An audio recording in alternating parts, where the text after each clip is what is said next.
За, сайхан шинэлцгээж байна уу? Янз бүр сувгийн үнэнч үзэгчд минь ээ. Муу брон ойрдоо Валентин энтер тэмдэглээд бас бичлэгээ хийх цав гарсангүй. Тэгтээ ямар тач амлсан ёсороо Fire Force Anime-ийн Season 2-оо ярьж өгөхөр бэлдсэн шүү. Манайхан тэгээд hype гэж харагдчихвэл дараад харагдахгүй бол яг үгүй лайкаал дарчихгүй юу? Бас subscribe дараагүй хүмүүс байвал дараад өгчвөл ажил үйлс чинь бүтэмжтэй байх юм байна гэж зурхаад буусан шүү заа юу. За тэгээд дарсан бол бичлэг рүүгээ орё доо. Манай 8 дугаар тусгай ангийнхан ойр даваагүй байсан амралтаа аваад яг сайхан гадуур зугаалж явтал гай газар доороос гэдэг шиг л ойрхон нэг хүн буг болчт юм да. Ингээд амралт нь хударсан манай эд ч бушуухан шиг л иргэдийг нүүлгэн шилжүүлж бугийг дарж авахар болоод шинраа ганцаараа төрүүлж очтол өнөөх нь харин харагдаж үзэгдээгүй шин төрлийн үлэмж биетэй буг заяо. Тэгснээ бүр скил хэрэгэлдэж байх шиг Манай муу шинрааг юу юугүй цааш нь харуулах нь гэтэл ашгүй Артур хурж ирж аварлаа. Мөн түүний ардаас нэх худалгүй манай 8 дугаар тусгай ангийн баг бүрэлдэхүүн бөөнд сүртэй наргагүй хурж ирнэ. Avengers юм уу хаашаа юм. За тэгээд манай эдч байрлалаа эзэлж аваал бугийг амьрлуулах ажилдаа орсон боловч энэ үлэмж биетэй имийг тийм ч амархан дараад авчихгүй боллоо та. Бас дээрэс нь энгийн буг бол зүрхэн тус газраа ганцхан цөмтэй байдаг бол энэнд бүр 5-5 цөм байх бөгөөд бүгдийг устгаж ээжл бугийг амьрлуулна гиндэ. Тиймээс манай эд хуваагдаад эхлээд ямар тайч гар хөлөнд байгаа цөмүүдийн нэг бүрчлэн устгаж өгөөд хамгийн сүүлчийн дайралтыг Шинра бугийн зүрхэн тус газар хийснээр ямар тайч амьрлуулж чадлаа. Маргааш нь харин Ахмад Оби Шинраг 4-р тусгай ангийн Ахмадтай очиж уулзгэнэ. Учир нь тэр хүн чинь манай Шинрагийн галын зүүн совинд яагаад ч юм үзэгдээд исэн болохоор ямар нэг холбоотой байж бас юуны магад гэж хэлэхдээ зэрэгцээд нөгөө талд 4-р ангийн Ахмад гой Шинрагийн тухай бодоод зогсож байх нь тэр. Тэгэхээр 4-р тусгай галын анги гэдэг чинь галын цэрэг болох хүүхдүүдийг бэлтгэн гаргадаг академик хариуцж ажилтгаараа онцлогтой юм байна. Мэдээж манай Шинрач бас энэ академик төгссөн болохоор таньдаг хүмүүс ч нэлээд байх шиг байна. Тэгээд ямар тач дэслэгчин замчилж өгөөд манай хүн чинь Ахмад дээр нь хүрээд иртэл өнөөх нь харин манай хүнийг яах гэж ирснийг хэдийн туслахуудаасаа сонсцсон байх бөгөөд шууд л манай хүний сүйрлийн галыг хармаар байна гэж шүү. За бүр зүгээр харахгүй заяо. Өөрийн шатаагаад өгөөч тэхүү гэж гойж энтэр хөөе. Жоохон зүнтсэн хөгшин юм болов гэтэл Шинрагийн галын холбоос идэвчж нөгөө л нэг доод ертөнцтэй очиод хэн нэгэн эмэгтэй хүний хоолойг сонсох ба наадхаа зүгээр л гойсныхын дагуу шатаагаад өг. Чи бүхэл бүтэн 12 жил бухимдлаа тээж явсан мэдтэй. Одоо тэр болгоныгоо гарга. Гэ Шинраг ёжлоод байгаа мó яагаад байгаа юм бол гэсэн чи харин гэлэнмаа Айрис байд юм да. За юу ч болоод өнгөрөө бүү мэд. Ямар тач нэг тайвшраад Ахмад өвгөнтэй ярилцсан чи харин энэ өвгөнчөөс урд нь сүйрлийн галыг харж байсан гин. Уг нь энэ Ахмад хөгшин болоо хүмүүсийн амь насыг аврахын төлөө уйггүй зүтгэж ирсэн боловч 2 жилийн өмнө яагаад ч өнөөх доод ертөнцөөр шагааж сургаалч гихчийг харсан бололтой. Тэр үеэс хойш өөрийнхөө итгэж явсан бүхэндээ итгэхээ болж жинхэнэ бурхан бол бараг л тэр сургаалч гэж боддог болсон юм уу да янз нь. За тэгсэн энэ үед гаднаас Шинрагийн академийн хуучны танилуд нь маскотын хувцастай орж ирснээ манай үнийг алнаа гэж шүү. Ядчиха Шинрагийн толгойд нөгөө эмэгтэйгээ хоолоо бүр байн сонсогдоол. Наад бол чинь үхий гэж штэ. Халаад өгчөөчтэй. Гээл. Болж л өгвөл хүн алуулчих гал. Яасан хэцүү юм бэ одоо. Мэдээж энэ бүхнийг нөгөө цагаан хувцастай гарууд хийж байгаа нь ойлгомжтой. Гэхдээ энэ хоёр бол биш заяо. Эднэрийн яриагаар бол 1-р багна гих цолтой төрөүний шар үстэй эмэгтэй Шинрагийн галын холбоогоор дамжуулж өөрийнхөө бах тавыг хангаж байгааг нь. Нөгөө талд хөгшин Ахмад бас Шинрагийн галанд албаар өртөж таашаал авч энтэр хөөе. За ер нь л галзуу хүмүүс их гараад ирлээ шүү энэ сесэн дээр. Аз болоход энэ шүгэлтэй дэслэгч нь галын чадвараа ашиглаж Ахмадыгаа гал тэсвэртэй бүрхүүлээр хамгаалж өгдөм байна. Бас дээрэс нь Оби Ахмад Шинрааг нууцаар дагаж хэрэг гарвал хамгаалаарай гэж Артурыг явуулсан байж. Харин манай Шинрагийн ухаан санаа айл хэдийн өөрийнх нь биш болжээ. Артурыг хүртэл танихгүй байхыг бодоход нөгөө эмэгтэй удирдлагыг бүрэн авсан бололтой. Гэхдээ та нар санаж байгаа бол Артур өөрийнхөө төсөөлөлд гүн автсан үедээ бараг л дийлчих хүчтэй болдог штеп. Бүр 4-р ангийн Ахмадыг бамбаага болгож энтрээ. За тэр ч яах вэ? Түүний төсөөлөл юунаас үүдэлтэй вэ гэхээр баг багт нь эдний гэр бүлийн ажилуулдаг байсан хоолны газар шатаад ямар ч мөнгөгүй хухаа хонсон болжээ. Хэдий тийм байсан ч түүний эцэг их нь хүүхдтэй муухайгаа үзүүлэхгүй гэсэндээ бодит байдлыг үргэлж сайн сайхнаар төсөөлүүлдэг байж. Даанч нэг өдөр эцэг их хоёр нь аав ээж хоёр нь дэлхийг аврахаар аялалд гарлаа. Одооноос миний хүү хаан болсон шүү. Гих захиа үлдээгээд ер нь бол өөрийг хаяад явцсан гэдгийг хөөхий Артур яаж мэдхэвдэ. За тэгээд тулаанда буцаад оръё. Артур маань уг нь Шинраг аль болох гимтэхгүйхэн шиг аргалчихъя гэсэн боловч өнөөх нь өөдөөс нь алах га дайраад ахаар хүч хэрэглэхээс өөр яалтай билээ. Тэгээд бас Шинрагийн тархийг хэн нэгэн угаагаад хүчээр имзүүл хийлгээд байна гэдгийг анзаарчихсан. Мундаг штэ миний бро. Харин Шинра маань энэ үед ухаан орсон уу яасан? Өөрөө өөрийгөө нэг сайн гөвж өгөөд нөгөө эмэгтэйдээ хэн энэ биений эзэн гэдгээ харуулна да. Гэтэл нөгөөх нь зайлхаасаа өмнө Шинра болон түүний дүү Шоо хоёроос гадна дахиад нэг сүүрлийн галтай хүн шинээр мэдлж байгаа юм байна гин. Арай манай Артурыг яриад байгаа юм шиг үстэй. За тэгээ Шинраг арай гэж ухаа ороход нөгөө хідэн нөхдүүд ч бас сэргсэн байх бөгөөд энэ хэдийг бол өнөөх титэмтэй охин удирдах байсан байж. Ингээд Шинра үл таних охины хэлсэн зүйлсийг 4-р ангийн ахмадад ярьж өгчөөд энэ хоёрын уулзалт ингэсгээд өндөрлөв бололтой. Тэгэхээр сургаалчийн зорилго бол суйрлын галыг эзэмшсэн хүмүүсийг өөрийнхөө талд оруулж 250 жилийн өмнөх шиг суйрлыг дахин нэг удаа бүтээж дэлхийг тэр чигт нь шатаах гэдгийг олж мэдсэн болохоор Оби Ахмад галын хүчний нэгэн том даргаас бүх галын ангиудыг хүчээ нэгтгэх санал гаргасан боловч өнөөх дарга нь за тэр бол худ зарим галын ангиуд хайжимаа үйлдвэрийн удирдлагад дор байдаг болохоор нэлээд асуудал тайл байна. Тэрний оронд танаа 8 дугаар тусгай анги өөрсдийнхөө мөрдлөгөө чөлөөтэй үргэлжлүүл. Өөр юм санаа зовх хэрэггүй ах нарын даана гэж хэлхийг бодоход манай Оби Ахмадтай бас давгүй харилцаатай юм шиг байна. За энэ үед харин Токиогийн хаа нэгтээ нэг 10 жилийн хүүхэд хоёр хамтрагчтайгаа нийлээл айл ухах нь гэтэл энэ ягаа өстэй охин нь хизээ хаана гал гарах гэж байгааг мэдэрдэг болохоор тухайн айлын хүмүүсийг аварч өгөөд оронд нь мөнгө төгрөг гэд үнэтэй юмнуудыг авдагч байх шиг. Энийг одоо сайн дурын аврах албаны дээрэмчид гэх юм уу юу гэх юм. Гэхдээ энэ охинд гал удирдах 2 эсвэл 3 дугаар үеийн чадвар гэж байхгүй. Тэгсэн хэрнээ 2 жилийн өмнө гарсан асар том хэмжээний гал төмрийн үеэр түүний чадвар нээгдсэн бөгөөд хаанаас гал гарахыг үнрээр нь урьдчилан маш наривчлалтай мэдэрдэг. Бас сонирхолтой юм те. Гэтэл энэ охины толгойд ч бас өнөөх үл таних эмэгтэй чинь хайлт орж ирээл. Удахгүй том суйрал болно гэсэн чинь харин энэ охин бүр айхын оронд баярлж байхыг бодвол нилээн сахилгагүй шинжтэйдэг шүү. Тэгээд нээх удалгүй хаа сайгүй их хэмжээний гал гарч эхлэхэд манай 8 дугаар ангийнхан ч бас дуудлага аваад наашаа ирж явна. Бас саяны ягаа өстэй охин бол галын цэргүүдээс өмнө хэргийн газар төрүүлж очтгоороо алдартай болохоор Оби Ахмад түүнийг үл таних эмэгтэйгийн яриад байсан шин баг нь буюу суйрлийн галтай нэг юм байж магадгүй гэж бодсон болохоор сургаалч дээр очихоос өмнө өөрсдийнхөө талд авах хэрэгтэй гинэ. Ингээд ягаа өстийг аль тал нь төрүүлж барьж авах вэ гэдэг тэмцээн эхэлж байгаа юм байна л да. Нөгөө охин нь бол энэ их галыг далимдуулж хулгай хийж гээл. Гэтэл түүн дээр цагаан хувцснуудын нэг болох бор залуу хурж ирснэ. Чамайг сургаалч руугаа авч явнаа. Чи бол суйрлийн галыг эзэмшсэн 5 дугаар баг нь болох хүн. Гээл учир нь ойлгохдохгүй юм яриа л. Охины хамтрагч бол бүр нүд ирэмхийн зуурт даа. Найзынхаа үхлийг харсан охин шоконд орсноос болоод ч тэрөө гал удирдах шинэ хүчээ сэргээсэн байдаг. Зурдаг тоглоомч хэл нүдэнд харагдсан зураасаа дагуулж зурхтал шууд дайралт үсттэй. Гэхдээ энэ залуу тэр нь нөлөөлөхгүй байгаа болохоор зүхтаж явтал ардаас нь гүйцэж ирээд сугны өснүүдтэй охиныг байр гэж тушаах үед манай Шинра хүрээд ирлээ гэж. Тэгээд бор залуутай нэгийгээ үзэх гэсэн боловч энэ гай бол манай үний барж идэх борцоглов биш бололтой. Хурдтай, хүчтэй, хамгаалт сайтай гэд манай үнээс бүх талаараа л илүү юм аа. Нөгөө талд манай эд буг болсон хүмүүсийг амьрлуулах ажлаа хийх бөгөөд ийм олон хүн зэрэг буг болж байхыг бодоход нөгөө шавжаа ашигласнаас гарцаагүй гих дүгнэлтэн төрч эдний удирдахч болох титэмтэй охиныг хайж олохоор болно. Тиймээс тэнгэрээр ирэл хайгуул хийж байгаа олонгуудаа түүн рүү Артурыг илгээдэг.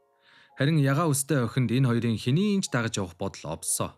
Бас дээрээс нь нүд нь шарингана цэргээс юм шиг л шаал өөр болохтой зэрэгцээд түрүүний зурдаг тоглоом бүр улам ээдрээтэй болсон боловч дэлбэрэлтийн хүч нь хамаагүй илүү болсон байдаг. Дээрээс нь манай Шинра бор залуугийн сугны өснүүдэд пойлдулж байхад нь 5 дугаар тусгай ангийн Шинко болон 2 дугаар тусгай ангийн том биетэй Шинко хоёр хурж ирж аварлаа. Тиймээс эндхийг энэ хоёрт үлдээгээд Шинра ягаа өстэй охины ардаас явсан боловч бороотой бас юугээл хараа зогсож яах вэ? Харин манай нөгөө хэд ийм их бугийг нэгэн зэрэг амьрлуулахад хүн хүч болон залбирал үйлдэх гэлманаар дутагдаад аргаа орж явахт нь 1-р тусгай ангийн Карим өөрийнхөө гэлмаа крүүвээ дагуулад ирцсэн. Мөн дээрэс нь 2 болон 5 дугаар тусгай ангийнхан нэмэлт хүч илгээсэн байдаг нь Оби Ахмадын харилцаа холбооны ач юм уу да? Титэмтэй охин дээр харин Артур хурч ирсэн чинь манай үнийг харчаад тийрэлт үсттэй. Ядж яхад энэ охины дайралт нь Артурын эсрэг нэмэргүй болохоор хамтрагчаасаа тусламж асуугаал. Нөгөөх нь энд манай Шинраг гөвөөд юун хүндээ очиж туслах мантай. Дээрээс нь манай хүн энэ бороодог яаж хүчтэй цогсон бэ? Нүүрнийх нь батгах чагагдахгүй тийм хатуу арьстай ч байх шиг. Гэхдээ Шинра маань энэ үед бородогийн чадвар нэг л тийм учир дутагдaltaй байгааг анзаарч жоохон тайвшраад бодсон чи харин Карим болон дэслэгч Хинава зэрэг 2 дугаар үеийн гал удирдагч нар чинь тулаанд өрсөлдөгчийнхөө галыг ашиглаж тулцснаар өөрийнхөө хэддүгээр үеийн гал удирдагч гэдгээ нууж өөртөө давуу тал гаргадаг гэдгийг санаад бороодог 3 биш 2 дугаар үеийнх юм байна гэдгийг олж мэднэ. Бас энэ нөхөр хүлээж авсан дайралтуудаа дулааны энерги болгож хувиргаад тэрийгэ буцааж дайралт болгодог болохоор яг дайралт хийж явах мөчт нь түүн рүү хариу дайралт хийж чадвал хатуу хамгаалтыг нэвтэлж болох юм байна гэдэг мэрэгэн арга манай Шинрагийн мунхаг оюунд нь буусан байдаг. Гэхдээ бодох нэг өөр, оролдож үзэх бас нэг өөр шүү дээ. Гэвч Шинра маань бууж өгнө гэдгийг мэдэхгүй болохоор дахин оролцсны эцэст саяны арга нь амжилттай болдогч бороодог нойрсуулахад арай л сулхан дайралт байжээ хөрхий. Энэ үед нөгөө хэдийн маань хөлдөөж орхисон эвэртэй буг нь мөсөө хагалж гарч ирээд манайхан чинь энэ бугийг яаж дарж авах аргаа олохгүй баларч яхад нь Виктор ойр хавьд нь гарсан гал төмөр болон эвэртэй бугийг нэг дор нойрсуулж болох гой санаа бодож олдог. Тэр нь юу вэ гэхээр энэ хотын төв талбараа ордог 2 том салхины урсгал байгаа. Тэрүүгээр дамжуулж бүх гал төмрийн галыг 2 дугаар үеийнхнэр удирдуулад төв талбайд цуглуулангууд Маки тэрийн салхины урсгалын дагуу чиглүүлж өгснөөр галт шуурга бий болно. Тиймээс эвэртэй бугийг нааш нь өргөтөж авчираад энэ шуурга руу яаж игээд оруулчвал болноо л гэсэн үг. Гэхдээ дагуулад ирэхийн хувьд бол дагуулад ирсэн ч түлхэж оруулах тал дээрээ жоохон фейлдэд байна үгүй юу? Уг нь супер даралттай усаар буудаад оруулчихъя гэсэн чинь Оби Ахмад онилж чадахгүй салгалаад, сандраад бүтэхгүй нэрэ. Тиймээс Валкан онилоход амар болгож өгж байгаа нь энэ гинэ. За тэгээд ямар тааж эвэртэй бугаа шуурга руу оруулаад авсан юм чинь эцсийн цохилтын дэслэгч Хинава хийж өгнө. Түүний буудсан сумныхаа хүчийг нэгсгдэг чадварын ачаар эвэртэй бугийг устгаж харин үлдсэн галт шуургыг Карим хөлдөөж аюулгүй болгосноор энэ удаагийн галт төмрийн хэргийг байж болох хамгийн хохирол багтай дуусгаж чадсан байдаг. Мэдээж энэ бүхэн тусгай ангиудын хамтын ажиллагааны эхлэл болох үс маш том амжилт шүү дээ. Одоо харин үлдсэн ажил нь Шинра Артур хоёр нөгөө хэдэ зохицуулах л байна. Даанч титэмтэй охин Артуртай удаан зууралдаж чадахгүй болохоор хамтрагчтай охиныг аваад буцъя гэж тушаагаад явхаар болвоо гэж. Уг нь Шинра ягаа өстийг битгий яваа. Наад бол чи аюултай хүмүүс шүү гэж хэлсэн боловч энэ охин өөрөө дуртай байгаа мүү хайшин. Өөрөө аль талд нь орвол эцэст нь яг яаж дуусхаа мэдж байгаа мөртлөө л цагаан хувцснуудыг дагаж явбал илүү зугаатай байх юм байна гэд. Ер нь л их үмэн самуун дайн тулаан дуртай хөөхд бололтой шүү. Шинра маань ёстой яаж чадахгүй л нүдэн дээрээ алдаад явууллаа хөрхий. Тэгсэн чи энэ охин бүр өөрийн аврах гэж ирсэн хамтрагчаа өөрийн гараар шатаагаад хайчт юм да. За ингээд ер нь бол албан ёсоор дайсан болж байгаа хаа орог.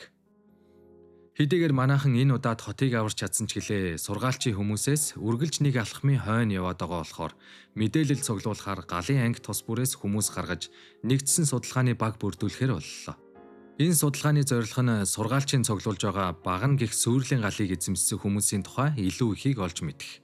Одоогоор Шинра болон түүний дүү Шоо тэгээд титэмтэй охин ягаа үстгээд нийт 4 багныг олж мэдсэн ч сургаалчид нийт 8 хүн хэрэгтэй.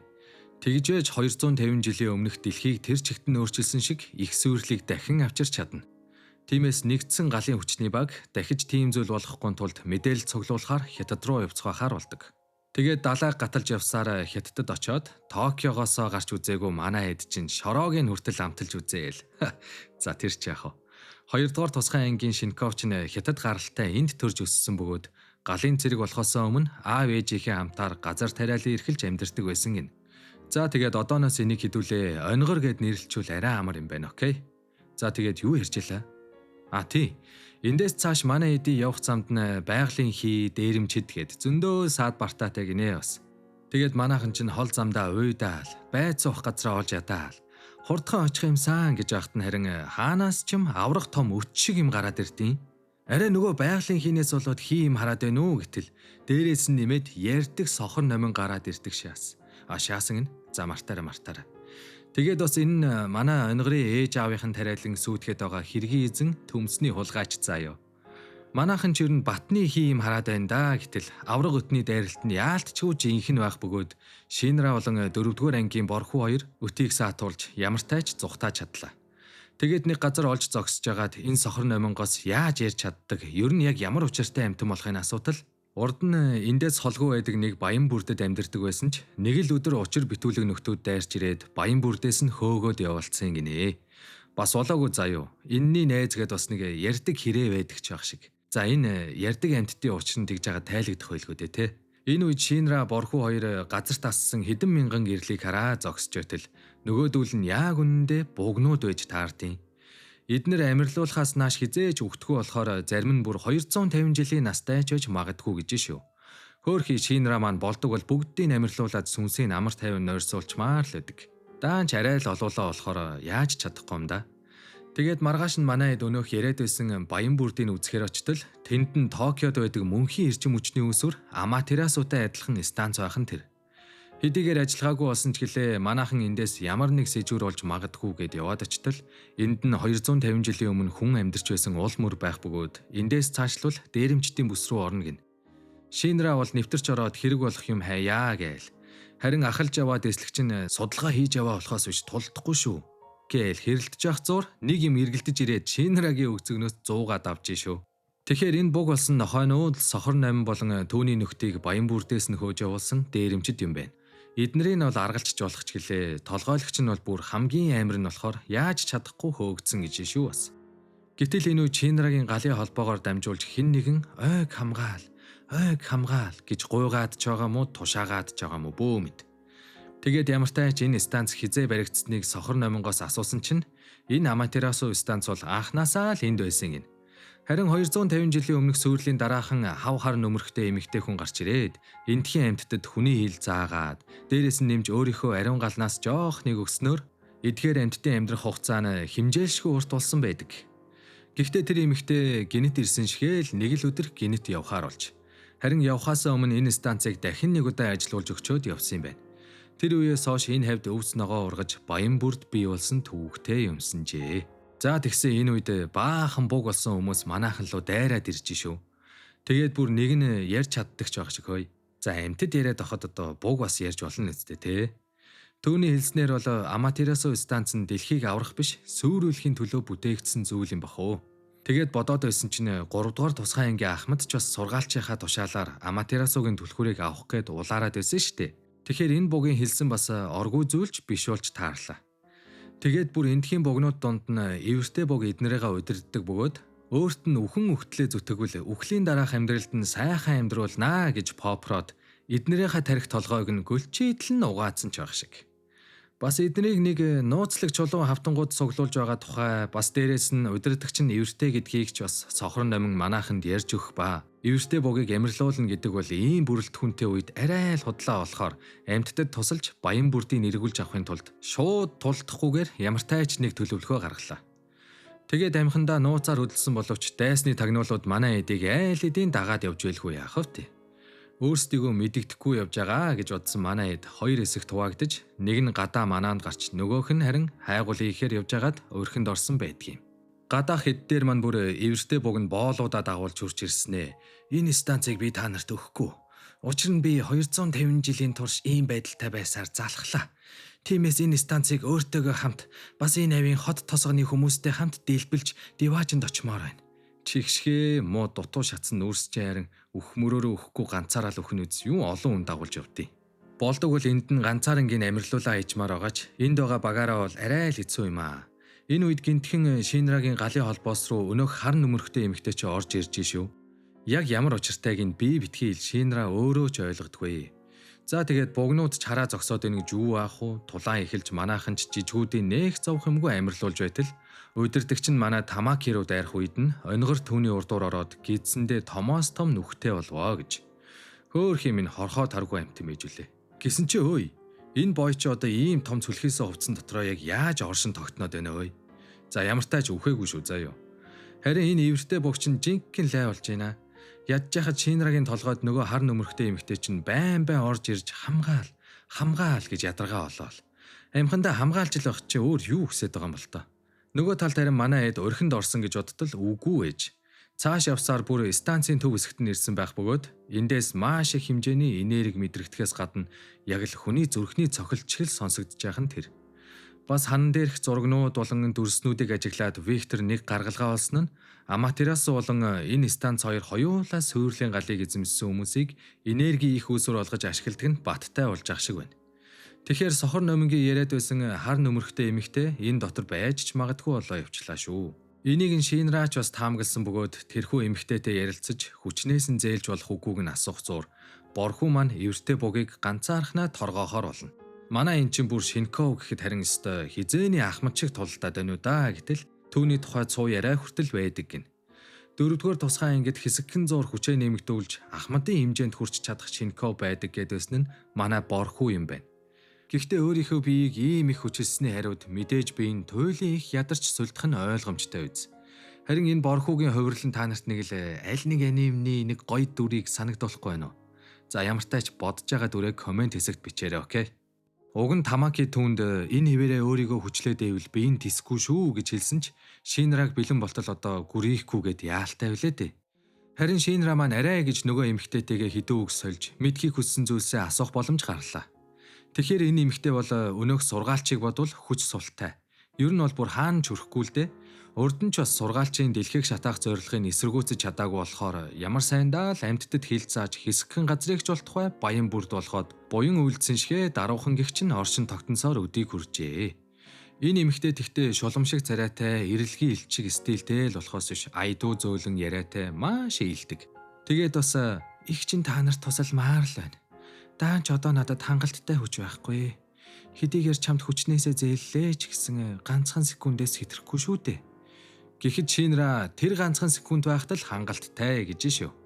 Тэгээд энэ эмэгтэйгээс хүчин зээлсэн Шинра маань яг л урд нь сургаалчийн ивэлийг хэсэгхэн зуурт хүртэж дүүгийнхөө өдөөс тулдсан үеигтэйгээ адилхан хурдан болсон байдаг. Мэдээж гэрлийн хурдыг ч давсан түүнд 1 секунд гэдэг бол хангалттай хугацаа шүү дээ. Гэтэл энэ үед Шинрагийн нүдэнд эвэртэй бугийн өнгөрсөн амьдрал нь харагдаад эхэлнэ. Энэ нөхөр чинь 250 жилийн өмнөх галын сүрлээр гэр бүлээж тэр эд хөрөнгөөж тэр бүгдийн төмөрч чатаалгаад ганцаархнаа амьд үлдсэн байж. Тэнүүчилж явахдаа тэрээр нэгэн тусгаарлагдсан орон зай хажууханд ирэхэд түүн дээр сургаалчгүй өөрийн биеэр хурч ирснийг мань хүн бурхан гэж бодоод би гал төмрөөс болоод эд хөрөнгө засаг даргын байр сууриач алдсан. Бурхан минь та надад ганцхан удаа ирэх мэдлийг минь буцаагаад өгч хайрл гэж гуйхт нь сургаалч юу ч хэллэхгүйгээр түүний биед нөгөө шавжаа оруулснаар эвэртэй буг болсон төвөгтэй юмсанж. Гэхдээ ийм засрахгүй амтныг манаа хүн өрөвдөн гэж юу ах вэ? Сансарлуун танилгаж өгөөд буцах замдаа харин нөгөө эмэгтэйтэйгээ бас та сургаалжтай адилхан орших юм уу? Та хоёр нэг л адилхан мэдрэгдээд ах юм. Гэхэд өнөөх нь би чинь чамтай л адилхан хүн шүү дээ. Зүгээр л урд нь сургаалчийн шавжнаас болоод суйрлын галаас сэргээж бас тэр өөрөө хүссэн болохоороо л намайг энд дагуулж ирсэн төдий. Тэр үеэс хойш би энэ хуучирсан станцын энергийг устгах биш харин бүтээхэд ашиглаж ирсэн. Харин сургаалч бол хүн төрлөختний бүхий л түүхийн ард байж өөрийнхөө хүслээр хүмүүсийг чиглүүлж ирсэн. Магадгүй тэр бол та нарын бурхан гих төсөөллийг хүртэл та нарт өгсөн бурхны цаадах оршихуй. Гих бөгөөд манаахан ер нь яг юутай л тулдах гээд байна да. За ямар тааж баян бүрдээ бүрэн бүтнээр навч үлдээд дээрээс нь нэмээд Аматерасу станцын гол үйлсвэр нь суйрлын галтай хүн гих чухал мэдээллийг олж авлаа. Мөн Шинрагийн таамагласнаар Токиод байгаа станцыг нөгөө үе үе толгойд нь орж ирээд байдаг шар үстэй охин ажилуулдаг байх магадaltaй гин. Гэхдээ тэр охин бол саяны хар нөмөрхтөөгөөс ялгаатай нь сайн дурандаа биш. Сургаалчийнхаа тушаалаар хийж байгаа болохоор үзэн ядалт өшөө авах хүслээр дүүрэн байдаг байх л та. За тэр ч яах вэ? Манаахан өнөөшин эндээ хоноглоод маргааш өглөө ургахын улаанаар ярьдаг жижиг найзуудтайгаа салхас гүйцэтгээд замдаа гарлаа. Гэхдээ энэ үеэс хойш Шинра нэг л бишээ. Өнөөх шар үстэй эмэгтэйг зүүдлээл. Болдог бол энэ эмэгтэйгийн тухай бүхнийг мэдмээр ч юм шиг. Харин Викторийн хэлснээр бол Аматерасу станц хүний гараар ажилтг нь батлагдчихвол ариун сүмийн номлол нь худлаа болж хувирах гээд байдаг.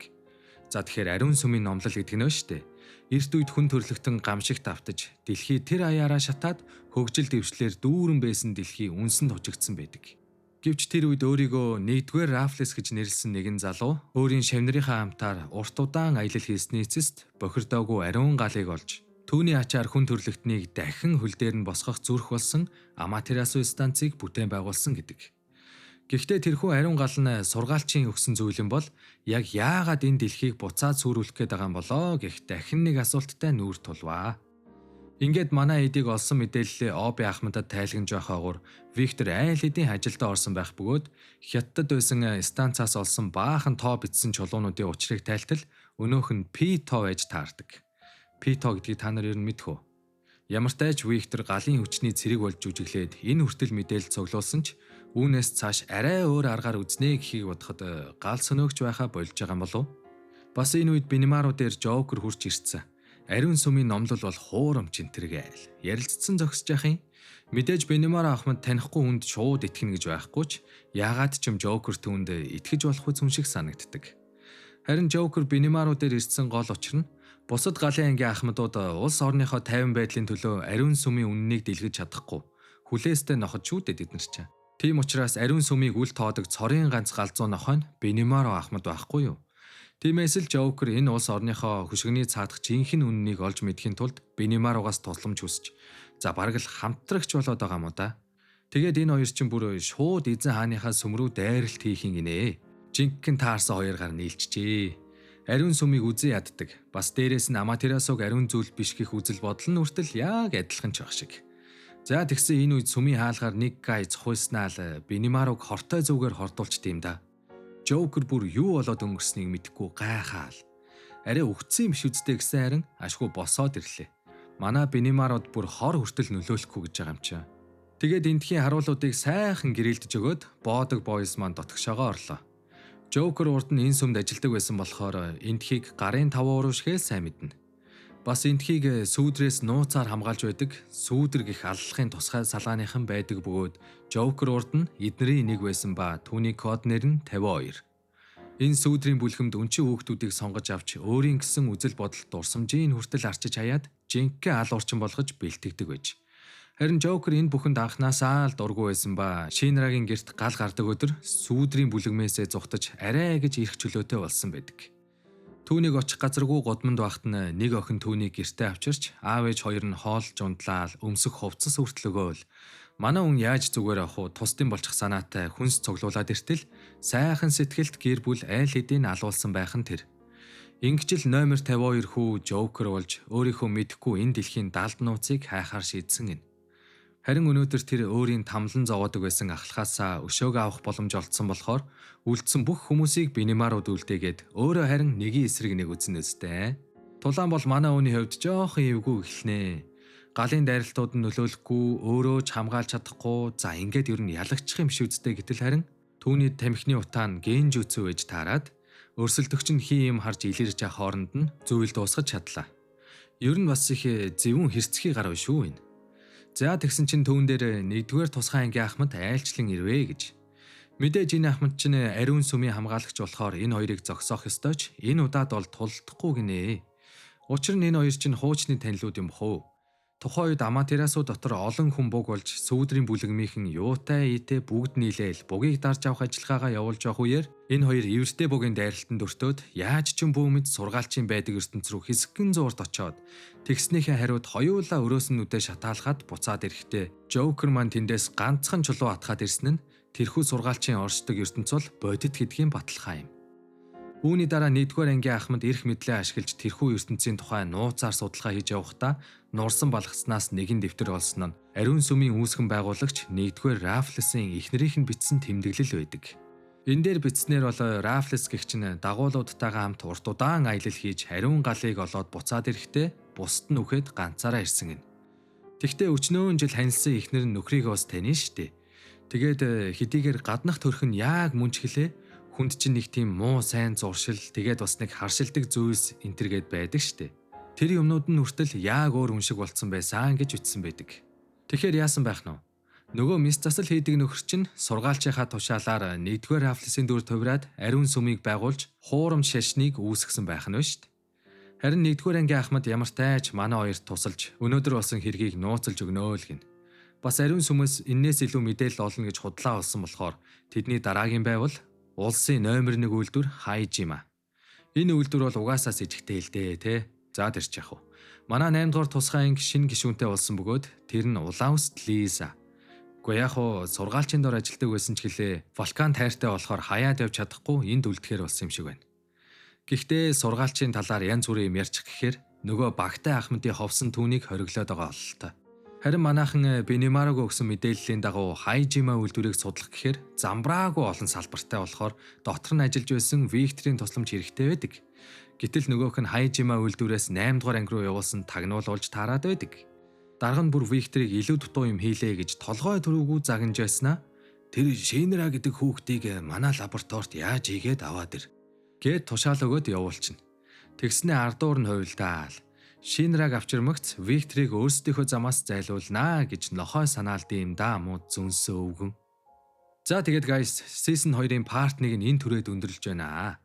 Уг нь олон part болохгүй нэг дор бадчих ихээр арай л олон ангитай юм аа. Тэгсэн ч гэсэн янз бүрээ бас хүлээж үздэг та нартаа баярлалтай шүү. Та хэд маань гэхдээ сүүлийн үед лайк их харамлдаг болжээ те. Хэрвээ энэ part 1 сэтгэл түрхээр олон лайк цугларахгүй бол ер нь үргэлжлүүлж ярихгүй зүгээр. За одлоо. Мөн удаан ч гэсэн оруулдаг л үсттэй те. За тэгээд дараачийн партийг чадхаараа л хурдан хийх болохоор манайхан subscribe дараагүй хүмүүс нь дарсан үгүйгээ шалгаж нэг үзээд дараагүй болвол сайхан subscribe дараад өгөөрэй, окей? Тэгээд дараагийн бичлэгээр уулзтлаа. Түр баяртай.